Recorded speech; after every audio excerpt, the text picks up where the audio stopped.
Hi, I'm Felicity. Welcome to Mastery Within. This is a place for powerful awakening content and tools.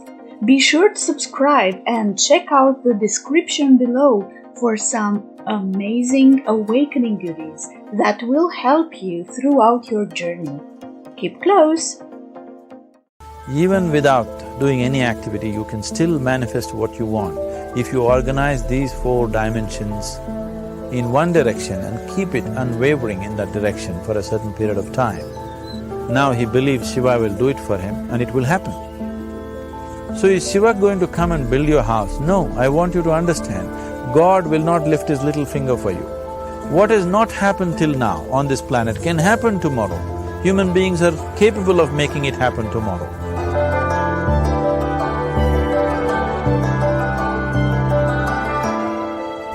Everything we as human beings have created on this planet was essentially first created in our minds. All that you see, which is human work on this planet, first found expression in the mind, then it got manifested in the outside world. The wonderful things that we have done on this planet and the horrible things that we have done on this planet, both have come from the human mind. So if we are concerned as to what we create in this world, it's extremely important that first of all we learn to create the right things in our mind, how we keep our minds. If we do not have the power to keep our minds the way we want it, what we create in the world is also going to be very accidental and haphazard. So learning to create our minds the way we want is the basis of creating the world the way we want. There is a wonderful story in the yogic lore. On a certain day, a man took a walk. He went for a long walk.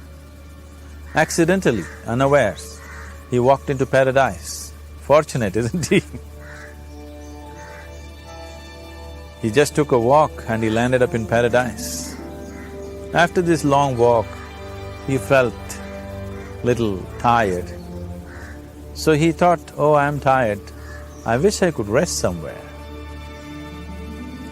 He looked around, there was a nice tree, underneath which there was very cushiony grass. So it was inviting. He went and put his head down there and slept. After a few hours he woke up, well rested, and he thought, oh, I'm well rested. But I'm feeling hungry, I wish I had something to eat. And he thought about all the nice things that he ever wanted to eat in his life. And instantly, all those things appeared in front of him. You need to understand, there the service is like that. Hungry people don't ask questions. Food came and he ate. Stomach became full. Then he thought, oh, my stomach is full, I wish I had something to drink. All the nice things that he ever wanted to drink, he thought about it and all of them just appeared in front of him. Drinking people also don't ask questions, so he drank. Now with a little bit of alcohol in him, you know Charles Darwin told you, all of you are monkeys, your tail fell away. Not me, Charles Darwin told you that you were all monkeys and your tail fell away and then you became human. Yes, definitely the tail fell away. But the monkey, in yoga, we always refer to an unestablished mind as markata, which means a monkey. Why we are referring to the mind as a monkey is, what are the qualities of a monkey? One thing about a monkey is, it's unnecessary movement. And another thing about the monkey is, if I say you're monkeying somebody, what does it mean? Imitation. Monkey and imitation have become synonymous. So these 2 essential qualities of a monkey are very much the qualities of an unestablished mind. Unnecessary movement, you don't have to learn it from the monkey, you can teach it to the monkey. And imitation is full-time job of the mind. So when these 2 qualities are on, A mind is referred to as a monkey. So this monkey became active within him. He just looked around, thought, what the hell is happening here? I asked for food, food came. I asked for drink, drink came. There must be ghosts around here.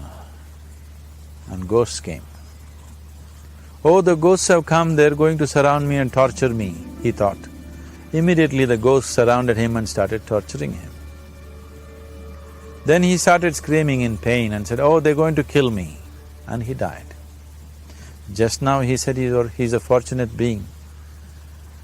The problem is he was sitting under a kalpa vriksha or a wishing tree. He asked for food, food came. He asked for drink, drink came. He asked for ghost, ghost came. He asked for torture, torture came. He asked for death, death happened. Now don't go looking for these kalpa vrikshas in the forest. You can barely find a tree these days. A well-established mind, a mind which is in a state of samyukti, is referred to as a kalpa vriksha. If you organize your mind to a certain level of organization, it in turn organizes the whole system. Your body, your emotion, your energies, everything gets organized in that direction. Once all these four dimensions of you, your physical body, your mind, your emotion and the fundamental life energies are organized in one direction, once you are like this, anything that you wish happens without even lifting a little finger actually. It would help to assist it with activity, but even without doing any activity, you can still manifest what you want if you organize these four dimensions in one direction and keep it unwavering in that direction for a certain period of time. Right now the problem with your mind is, every moment it is changing its direction. It is like you want to travel somewhere and every 2 steps if you keep changing your direction, the question of you reaching the destination is very remote unless it happens by chance. So, organizing our minds and in turn organizing the whole system and these 4 basic dimensions of who you are right now in one direction, if you do this, you are a kalpavruksha yourself. Anything that you wish will happen. But right now, if you look at your lives, everything that you have wished for till now, if it happens, you have finished. Everything and everybody that you have desired for, if all of that lands up in your house today, could you live with that? Once we're empowered like this, it's very important that our physical action, emotional action, mental action and energy actions are controlled and properly directed. If it is not so, we become destructive, self-destructive. Right now, that is our problem. The technology, which is supposed to make our life beautiful and easy, has become the source of all the problem that we are destroying the very basis of our life, which is the planet. So what should have been a boon, we are making a curse out of it. What has brought incredible levels of comfort and convenience to us in the last 100 years or so has also become a threat to our life simply because we are not conscious action, we are in a compulsive state of action. So organizing our minds fundamentally means moving from a compulsive state of activity to a conscious state of activity. You might have heard of people for whom they asked for something and beyond all expectations it came true for them. Generally this happens to people who are in faith. Now, let's say you want to build a house. If you start thinking, oh, I want to build a house, to build a house I need 50 lakhs, but I have only 50 rupees in my pocket, not possible, not possible, not possible. The moment you say not possible, you are also saying I don't want it. So on one level, you're creating a desire that you want something, on another level, you're saying I don't want it. So in this conflict, it may not happen. Someone who has some faith in a god or in a temple or whatever, who is simple-minded, faith works only for those people who are simple-minded. Thinking people, people who are too much thinking, for them it never works. A childlike person who has a simple faith in his god or his temple or whatever. He goes to the temple and says, Shiva, I want a house. I don't know how, you must make it for me. Now in his mind there are no negative thoughts. Will it happen? Will it not happen? Is it possible? Is it not possible? These things are completely removed by this simple act of faith. Now he believes Shiva will do it for him and it will happen. So is Shiva going to come and build your house? No, I want you to understand, God will not lift his little finger for you. What you refer to as God is the source of creation. As a creator, he has done a phenomenal job, there's no question about it. Could you think of a better creation than this? Is it in anybody's imagination to think anything better than what is there right now? So as a creator, he has done his job wonderfully well. But if you want life to happen the way you want it, because right now, the very crux of your happiness and your well-being is this. If at all if you're unhappy, the only and only reason why you're unhappy is life is not happening the way you think it should happen. That's all it is. So if life is not happening the way you think it should happen, you're unhappy. If life happens the way you think it should happen, you are happy. It's as simple as that. So if life has to happen the way you think it should happen, first of all, how you think, with how much focus you think, how much stability is there in your thought, and how much reverberance is there in the thought process will determine whether your thought will become a reality or is it just an empty thought. Or how you do not create any impediments for your thought by creating negative thought process. This possible is something possible or not possible, is destroying humanity. What is possible and not possible is not your business, it's nature's business. Your business is just to strive for what you want. Right now you're sitting here, if I ask you two simple questions, I want you to just look at this and answer this.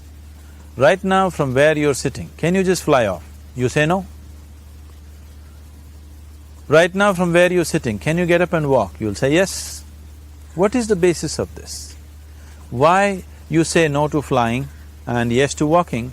Because past experience of life, many times you've gotten up and walked, never did you fly off. Or in other words, you're using the past experience of life as a basis for deciding whether something is possible or not possible. Or in other words, you have decided that what has not happened till now cannot happen in your life in future. This is a disgrace to humanity and the human spirit. What has not happened till now on this planet can happen tomorrow. Human beings are capable of making it happen tomorrow. So what is possible and what is not possible is not your business. That is nature's business. Nature will decide that. You just see what is it that you really want and strive for that. And if your thought is created in a powerful way, without any negativity, without any negative thoughts bringing down the intensity of the thought process, the first and foremost thing is you must be clear what is it that you really want. If you do not know what you want, the question of creating it doesn't arise. If you look at what you really want, what every human being wants is, he wants to live joyfully, he wants to live peacefully. In terms of his relationships, he wants it to be loving and affectionate.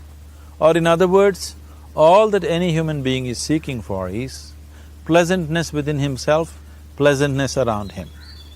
This pleasantness, if it happens in our body, we call this health and pleasure. If it happens in our mind, we call this peace and joy. If it happens in our emotion, we call this love and compassion. If it happens in our energy, we call this blissfulness and ecstasy. This is all that a human being is looking for. Whether he is going to his office to work, he wants to make money, build a career, build a family, he sits in the bar, sits in the temple, he is still looking for the same thing. Pleasantness within, pleasantness around. If this is what we want to create, I think it's time we addressed it directly and commit ourselves to creating it. So you want to create yourself as a peaceful human being, joyful human being, loving human being, a pleasant human being on all levels. And do you also want a world like this? A peaceful world, a loving world, a joyful world? No, I want greenery, I want food. When we say a joyful world, that means everything that you want has happened.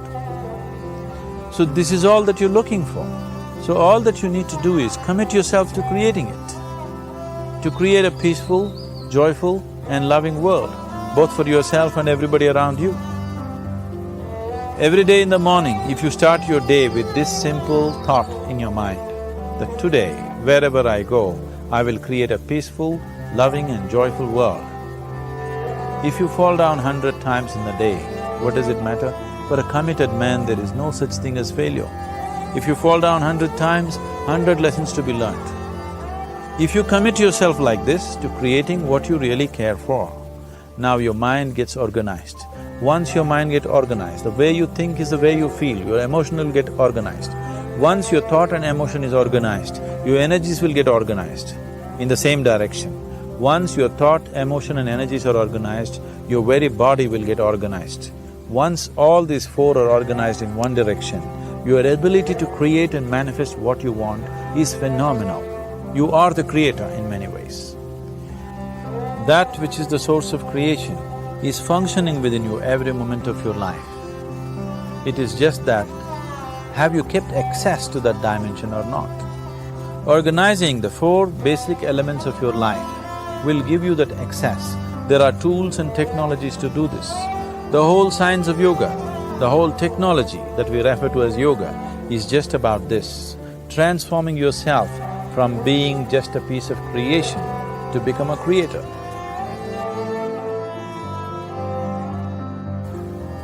It is my wish and my blessing that every human being in this world should have this access to the source of creation within himself so that he can function here as a creator, not just as a piece of creation.